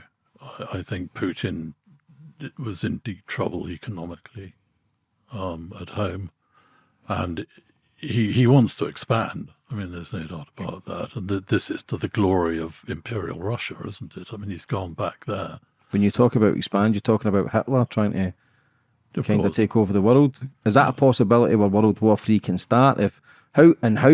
Sorry, two questions, but how big is Russia with China? Because that's two powerful forces as well. Can they be stopped if they come close together? Well, again, I mean, I don't have any answers to that. One looks back at China-Russia relations, and they've always been up and down. Have they? Yeah, I don't really know. I'm just going for what I'm seeing. Yeah, they've always been up and down. Yeah. And again, I mean, I think we can frighten ourselves to death. I think we need to keep in mind the fact that we need to be strong, and that means money for our armed forces, but that's got to be done. And for the intelligence agencies. And on the other hand, I think we need to remember that hearts and minds is just as important as going to war. You've got to reach out to people. Yeah, that interview was fascinating with Putin. He did say that he wanted an agreement. Everybody sat down, they were ready to sign it, him and Zelensky, and it was America who says no. It was, so he says, but again, I don't know. I'm not. intelligent enough to have the answers. I can only listen to people and go, well, it makes sense. But again, Ukraine, what have they had? 15 billion, 100 billion? Like, when does it ever stop for peace? Do you think there'll ever be peace? Because there's always wars, David, from the patterns that I see in the books that I read. There's always wars, there's always chaos, there's always destruction. And do you ever think there'll be peace on earth where people don't need to fight? Or do you think that's just part of human beings? I think it's part of human beings. I think it goes back to what we were talking DNA. about earlier, genes and DNA. You know, there will always be greedy people. There will always be people who want to be more powerful than others. It's something we have to put up with. Do you think that's what it comes down to, greed and power? It's sad, but isn't it, when human beings lose lives? And like, you've probably seen and heard, and you've been under it, where you've seen people, things that the news don't put on, or they don't print. But again, is it all about peace and love? I don't know, but if you go back to the scriptures thousands of years, it's always been destruction, it's always been power, it's always been people trying to take control. What does that come down to? Is that ego? Is that madness in the mind? Or again, we come back to the DNA thing, where it's just a natural thing for people to try and lead?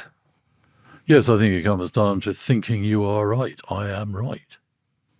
I think, you know, we're seeing that. And I know I go back to this cancelling people out and non-platforming. That's done because people think I am right. This person doesn't have a view.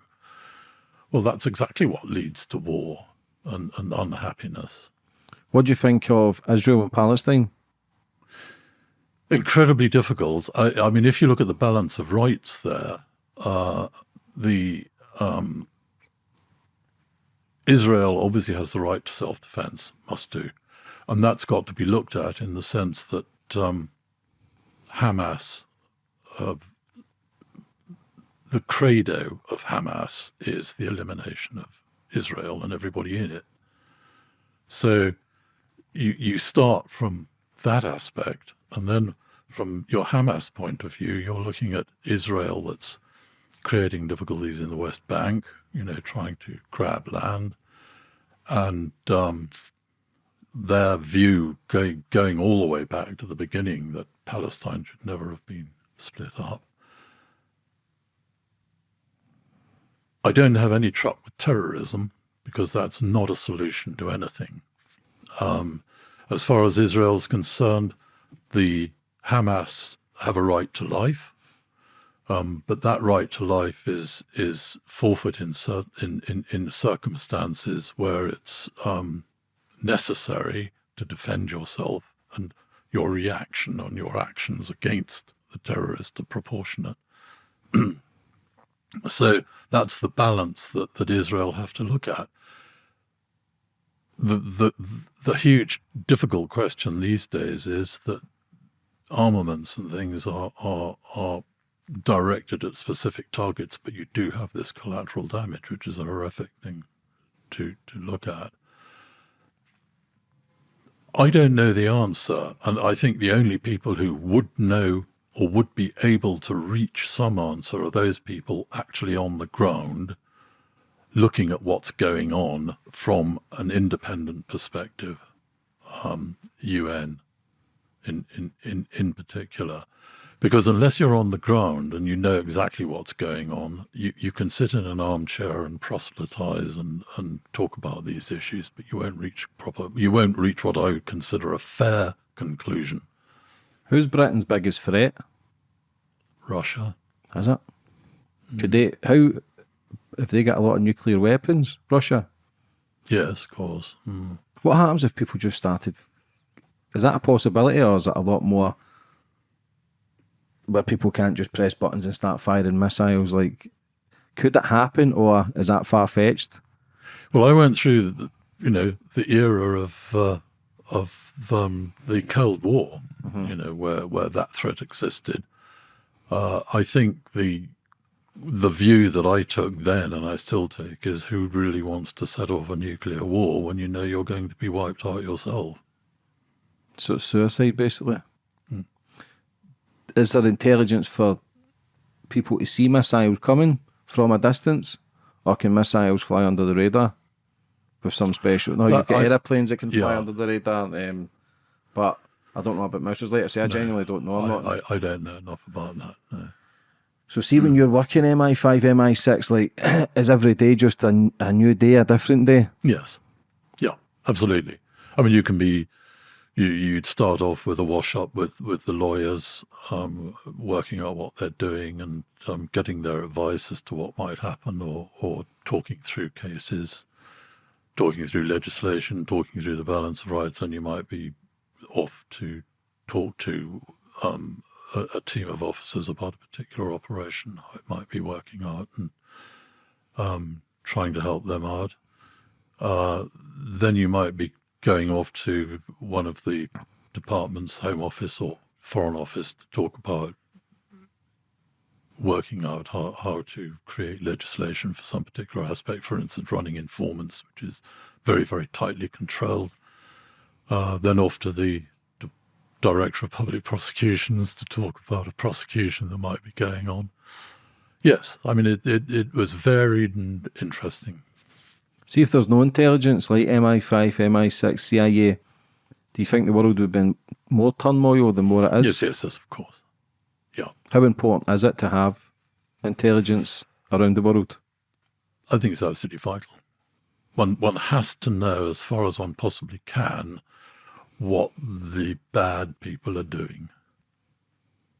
Do you get like a script of someone? How does it work? So say you've got some new terror group that's starting, do you get wind of that? And see if you're reading about someone and their plans to come, like my method of thinking, how you could come to anywhere and hurt innocent children or hurt people and blow themselves up, and it does puzzle me that how brainwashed you can be. Like, see, when you're getting that intelligence of people want to do that and kill innocent people, kill your own, what do you think then?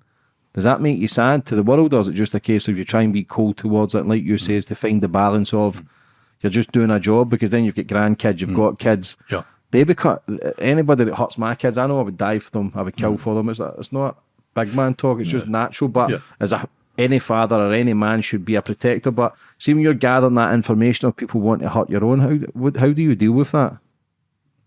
Well, the first thing you have to do is, if you get wind of somebody, a target, which you call a target, then you have to look into that particular snippet of information. And before you even make up your mind that this is a firm target, you have to get collateral information so that you can cross-reference it to make sure that this person is actually somebody who may very well be bad. So therefore it's going to be necessary to look into them. Then you have to work out, well, how bad are they? What's proportionate? Do we tap their telephone? Do we do this or that? And the case is built, and it takes time. So is everything precise where it takes time and you don't make decisions straight away? No, it's very, very precise, very, very well closely planned. Yes, you don't go off half-cocked like James Bond, rushing off into the blue with your Walter PPK and knocking off the baddie. Yeah, that's what the little guy from the CIA says. He says it's not like this fucking drinking martinis and standing with suits on. They're dressed like little nerds and they're standing places just gathering information for months at a time, isolated, away from everybody. Nobody knows nothing. See, when you're doing that job as well, if you got to, do you judge people? Do you get taught how to look at people's mannerisms, breathing techniques, posture? The officers do. It's all part of the training. And training is massive. I mean, they're constantly in training. Are you learning every day? All the officers. Learning every day? Learning every day. Are these guys trained to kill? Is it SES guys involved as well? Like people who get sent off secret missions, people who are top of the tree? Well, I mean, SAS is a sort of different. Yeah. I mean, their training is obviously different. They're unbelievable. Like, I've nothing but respect for what these guys up here is different. The way they handle things, the way that they've seen things, and how cold they are. Like that's. I know a lot of people can struggle with PTSD, but these guys are born different. Do you think a lot of people are born to be like that, to be trained and given orders to then go out and do anything? Or do you believe you can be trained into being something like that? No, as I say, I think it goes back to DNA. Do you think so? I do. I think, yes, they're special people. That's why they call it people. special forces, isn't it? They are. Yeah. When you do the tests and that, and a lot of these boys, it's not the big strong men who finish first. No, They tend to see they're the ones that broke in it. Do you think it's more in here? Oh yeah, I mean, you look at the agencies, and there are people with first-class degrees, and they'll go out meeting agents, Is it the MI6 building there, the big green? Yeah, that's the MI6. Is that where you went in and worked? Yeah, I used to work, but from both, because MI5 was the MI6. other side of the Thames. Yeah. What's it like walking in? Did you just love what you done? When I Does walked it just in, become, there's a novelty wear off?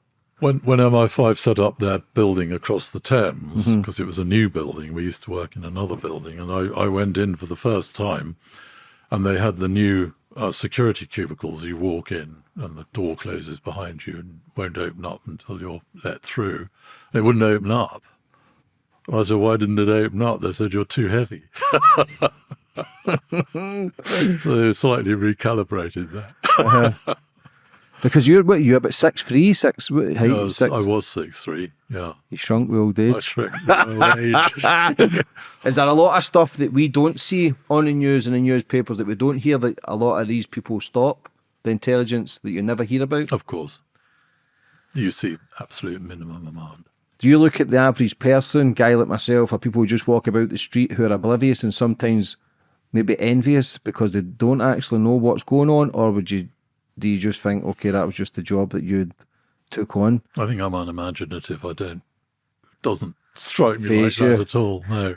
I mean, one thinks one's privileged to work with the officers themselves. I mean, that's huge. I think one's lucky to be able to have such an interesting job. But then, hopefully, I mean, a lot of people are unlucky. They don't have interesting jobs. But you have a fascinating job. I love my job. I mean, yeah, absolutely, and you're incredibly good at it. Thank you. I mean, I have to think quite a lot when you ask these questions. Yeah, because I'm not going to ask silly questions that I know I'm not going to get the answers for, but I want to ask enough where people can get a gist of what goes on. Do you know what I mean? Yeah. I don't trip people up or ask stupid questions where there's going to be vital information given away with some Russian spy watching this or whatever. Do you know what I mean? No, and you'll be on it. You'll be on it 1,000,000% anyway. You would have read me to a T and understood me anyway. No, you've made a very good agent runner, if I may say so. Maybe I am. Maybe I fucking am. If someone wants to approach me and give me a few quid, listen, I'm all yours. Because police officers have said to me, you'd be a fucking great police officer. Yeah, you would. You'd be You know what I mean? Absolutely. It's that friendly environment. Just, yeah. In fact, I might follow you after this interview and see if you go into the 6 building. Yeah. But it's just interesting how everybody's got different paths in life. Yes. And like you say, the people who just walk along the streets, people can only gather information from what you see online or the news, but it's not really real either, because the news, everything can manipulate things, and we do know they tell lies now, but a lot of people, you've worked firsthand, you've seen terror attacks, like you say, you've got hurt by it, because partly the people in there will probably blame themselves because they'll feel as if they've never done their job to 100% where they've saved lives, but they save lives every other day. Yeah, they do. You know what I'm saying? But They again, do. how is so when you see a terror attack, like, and it does happen? When was it last? When was it? 7/7?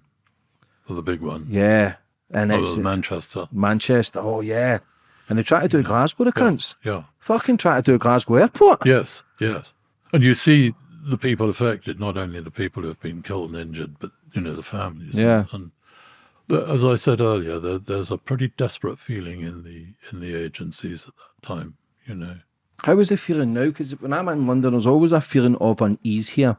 I don't know if that's just me, but I always feel as if there's always borderline something brewing. You come from Glasgow? I know exactly, mate. That should be a walk in the park. That should be like sunshine and peace down here. But it's just, I don't know, man. It's always an uneasy kind of environment sometimes. I used to love it down here, but I just feel as if there's something brewing. I get the same feeling in Belfast as well. Belfast, the one good thing is that they've got together again at Stormont. I think that's brilliant. Yeah. Really brilliant. And one just hopes they don't get hung up on unification. Of course, that's out there, to be discussed and all the rest of it. But really and truly, there's a lot of work that needs to be done in schools and hospitals and all the rest of it in Northern Ireland. And they're good people. I love the people. Irish, man. Oh, I love the Irish. so I've got do I. friends on both sides, and Yes. that's not my field. I'm a Scotsman, No, but yeah. I just love because it's mad how it just breaks your heart to see them fight against each other, but both wanted to fight, and that's ingrained in the Irish. Like, they are tough bastards, man. They're lovely. They're fucking tough. They are tough. For the grandparents to the kids, like there's some, like we talk about the DNA. There's definitely something in their DNA. They're just strong. If you're going to war, you would want the Irish with you because they're just, You do. yeah, That I do have.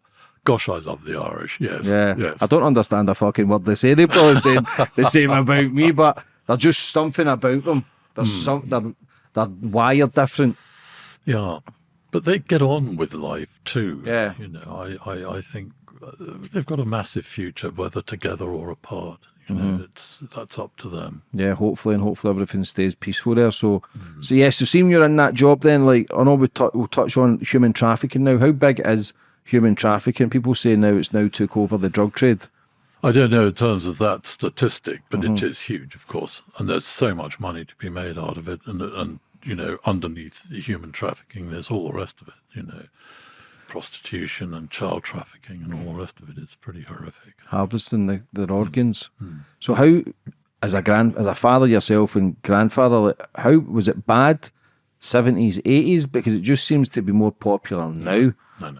Of how luxurious this business and trade actually is, because there's millions of people going missing every year. Yeah. And like you say, it's not just prostitution, it's they're harvesting their organs, their heart, their kidneys, which is all big of on the that. black market. So it's not just a case of selling a kilo of coke, which you'll never see again. With kids and human trafficking, it's a revolving door with the money that you can make. Yeah, and I think that's interesting because one talks about countering narcotics, and of course you counter narcotics and off they go into human trafficking. You counter human trafficking and off they go into fraud. I mean, it's interesting. A couple of days ago they just set up the Stop Look Out for Fraud initiative that's just come from the government and the police and the National Crime Agency.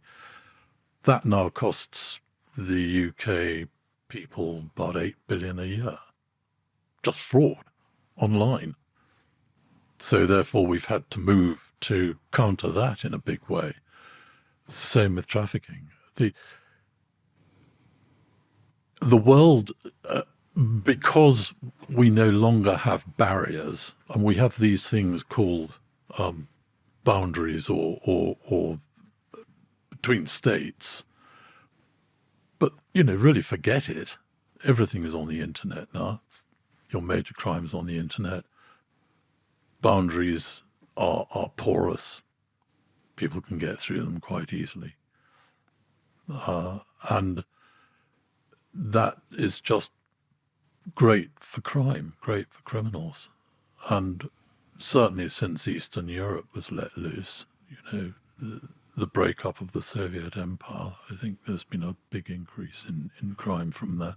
What do you think of putting borders up where people can't come across the waters and just immigrating? And do you feel as if there should be more to protect your own without, because there's so much you can't just pinpoint certain people who do certain crimes, because every colour, every nation, everybody does crimes in every country. But should there be more borders and more control of who's coming in and out? No, what we need is more cooperation.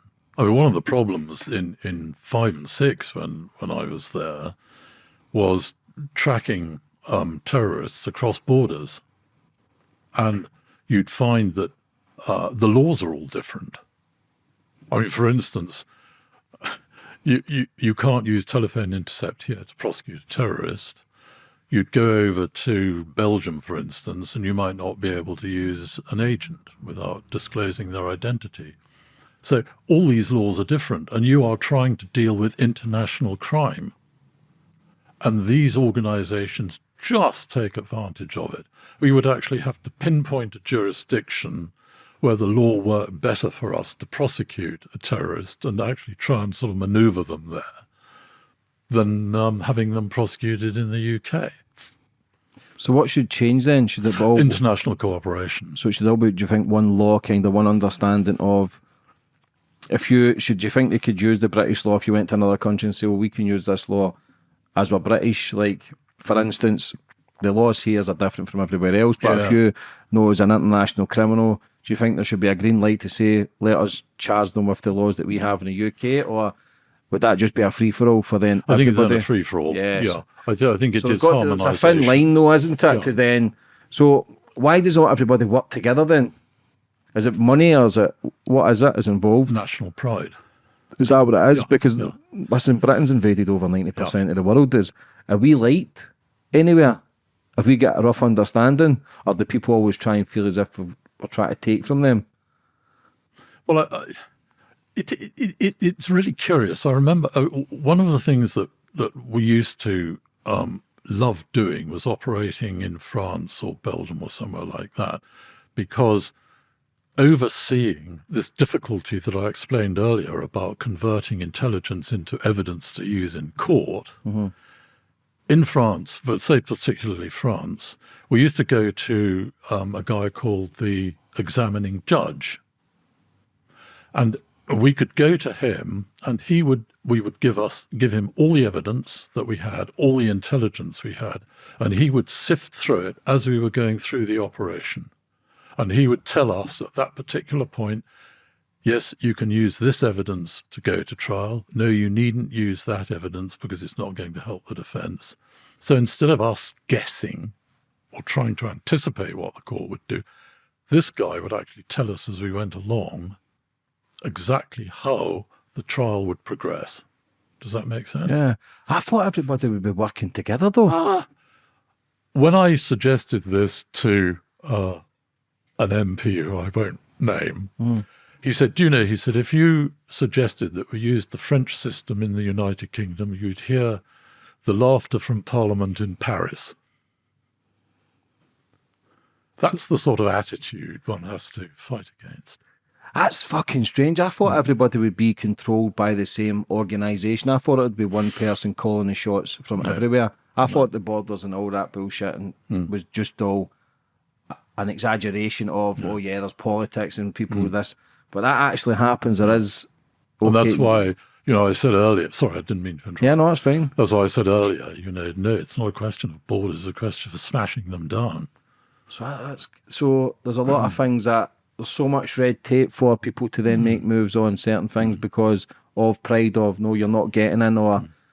See, your legal system isn't as good as our legal system. It's all that. See, that's why I thought they all had the secret meetings to say, okay, this and that. So I thought everything would have been not a free-for-all, but an understanding, okay, just go and get them. So they can actually stop you from going in and working there as well.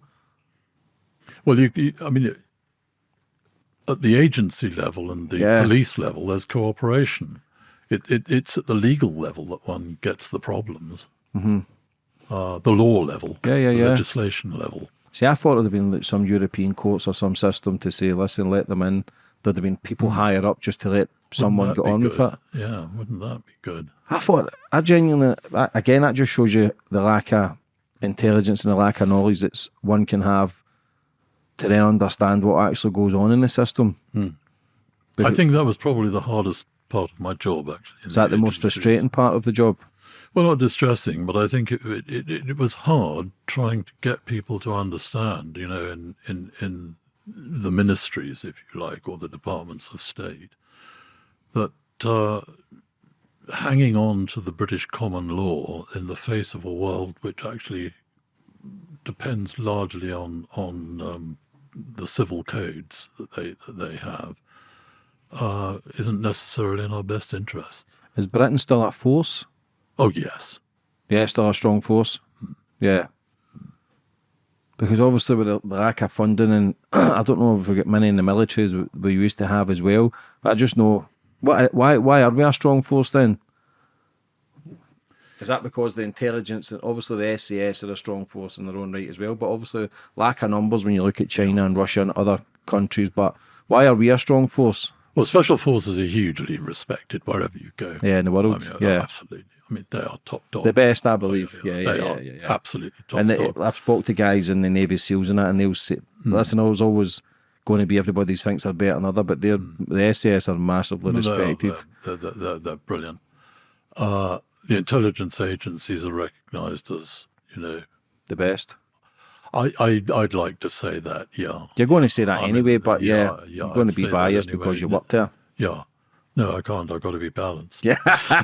Yeah. But on a balanced view, yes. I mean, they're immensely impressive. I think also it's that you spoke earlier about, are we proud to be British? And we were sort of talking about, well, actually, we like to sort of go on with people on the whole. If anybody comes and pokes our eye, we'll react. But on the whole, we like to get on with people. And I think the world generally looks on us as being the balancers. Certainly in the EU, when we were there, and don't talk to me about getting out, that's so outrageous. We were the balancers between the various states, and people look to us to do that. And they still do in the international community. I mean, I was in the Foreign Office going out on multilateral conferences, lots of states. The Brits were usually looked to sort of create some sort of balance. Mm-hmm. So a lot of people would think the opposite, though, because we have been so ruthless in the past and kind of, like I say, invading over 90% of the world. But it's a strong fucking nation. It's very strong, and it's mad to think because of the population here. It's not that big. No.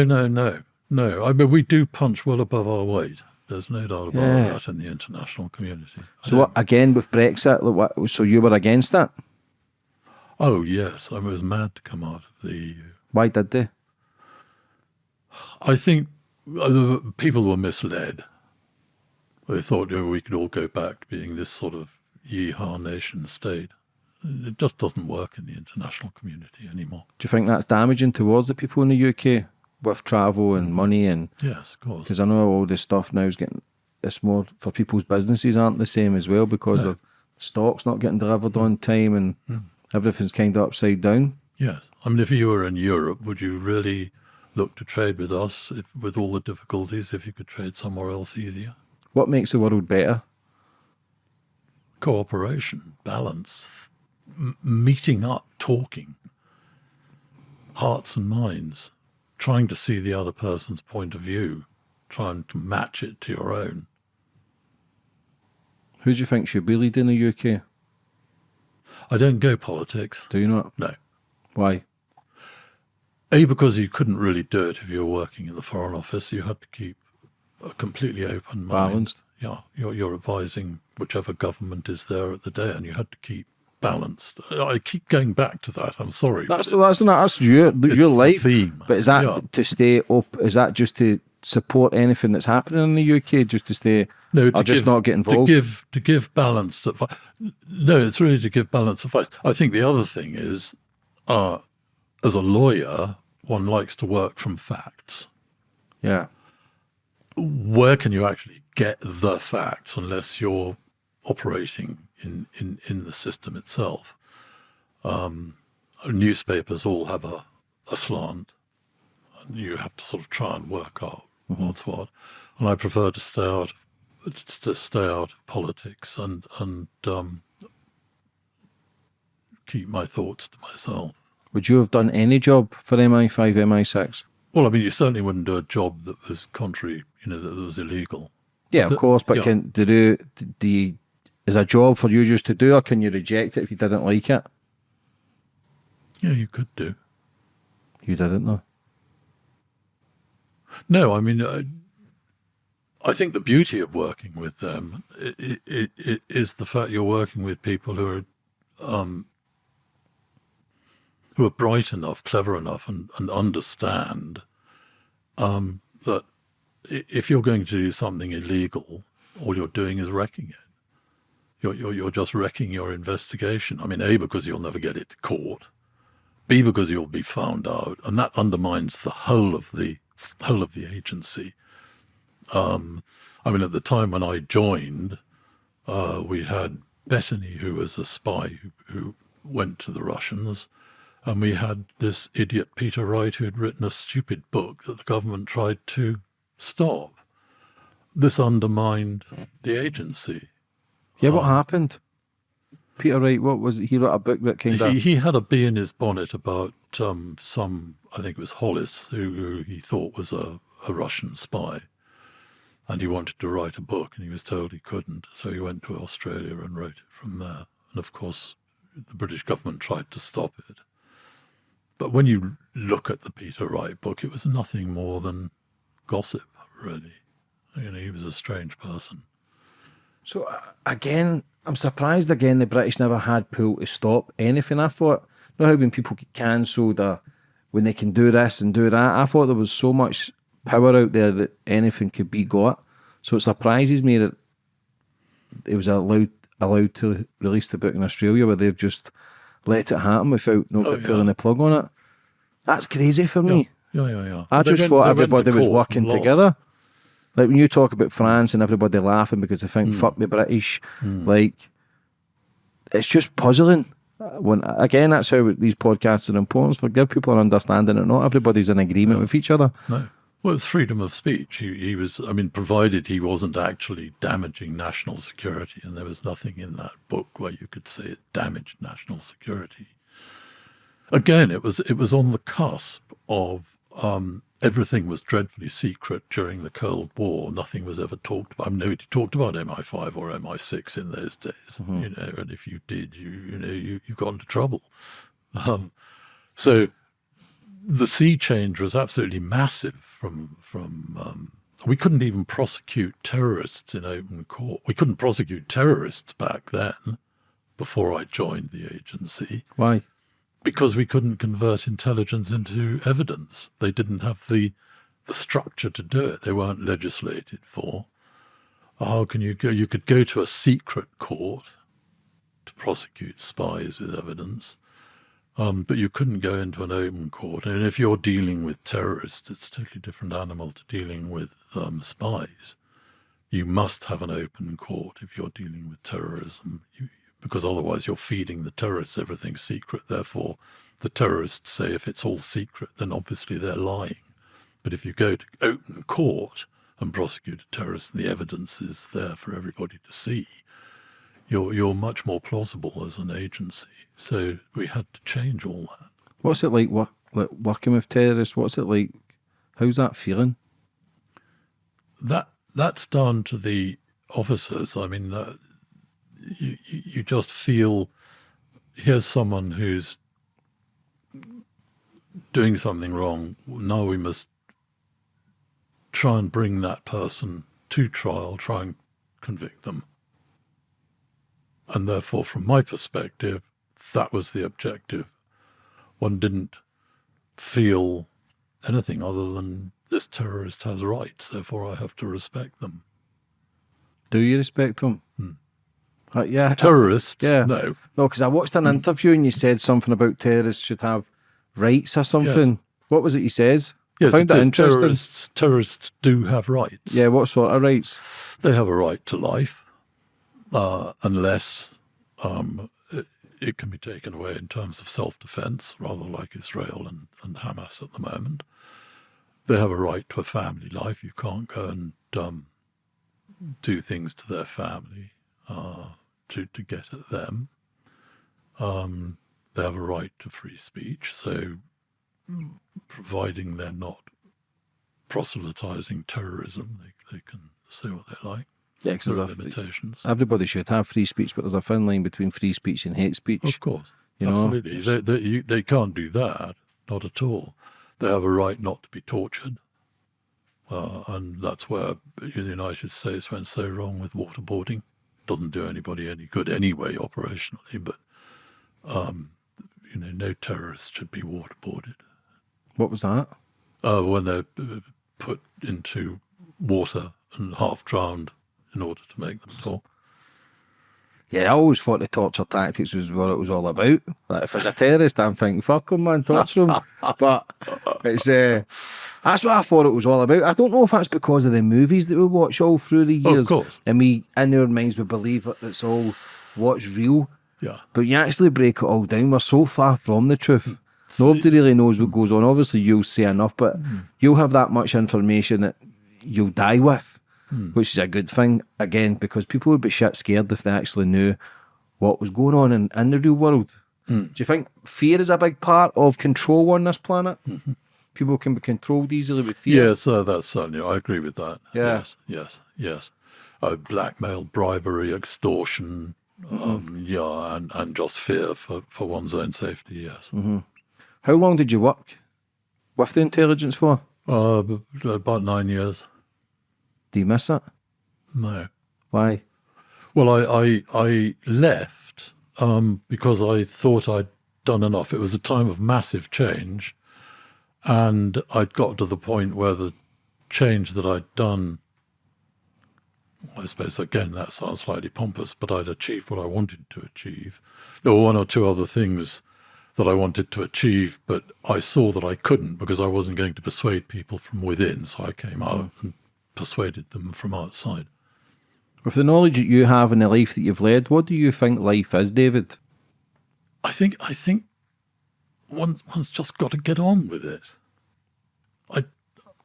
I mean, some people do have major problems, obviously, with the awful things that happen to them. But I think my wife has a brilliant expression for it. She was at boarding school as well from 7 years, so, we match. You've got an understanding of We each have other. a total understanding. Yeah. It's that sort of boarding school syndrome where you've got to get on or die. It's like fucking life, man. Like you said, you've just got to keep showing up. You've just got to keep going. Yes. And in this environment, and I don't want to bring people down because I've battled mental health and I've had drink and drugs in the past where I've escaped. But there comes a stage where I've done, fuck this, man. I need to make changes. You said you'd escaped. My view of that is, no, you didn't escape. You got yourself together, which takes a huge amount of courage. I find that impressive. I really do. It's the sort of courage you see in the sort of agencies, Yeah, don't say you escaped. You didn't. You did it yourself, and that's hugely impressive. Yeah, I appreciate that. No, true. How important is it, David, to have a good woman by your side? Huge. Absolutely huge. Because they keep you out of the ivory tower. What I call the ivory tower, oh, I'm right. That's me, mate. I should change my name to fucking Ivory Tower. That's me. I think I've got ego. I've got fucking issues where I struggle, I think, to commit, if I'm honest. I think back in the days where I think you were married at 17, 18 and you were free-flowing, you worked at it. When there was a struggle, when the shit hit the fan, you spoke it out. You maybe had a little argument from time to time, but you spoke it out and you didn't leave. Everybody's walking away from each other now, David. Everybody's soft, where there's no communication that we spoke about earlier, and that saddens me. Again, social media comes into play because there's so many options. Yes. We've got screens just full of women in bikinis, and everybody's in contact with each other. So, again, for your own perspective, is it for a good woman in life, do you feel that gives you, like you say, balance? Yes, absolutely. Yeah. And she's balanced. I mean, her philosophy that was taught to her by her headmistress at school was, life is tough. Why should you think it might not be? And if things are hard, go and scrub a floor. Don't start wallowing in self-pity.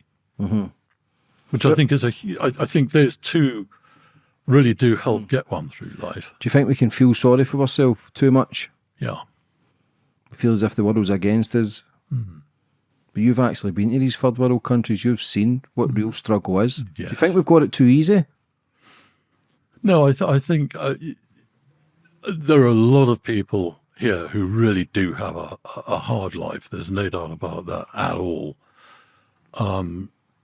The difficulty is trying to see how one can help them more, and it's not just a question of chucking cash at it. It's a question of more than that. It's a question of going out and meeting them and trying to help them their problems. Not that I'm saying that I do that, But I think that there are people who can do that or are really good at it. I mean, you yourself reach out to people and get them to talk, and you get some sort of understanding of what's going on. I find that very impressive. Thank you.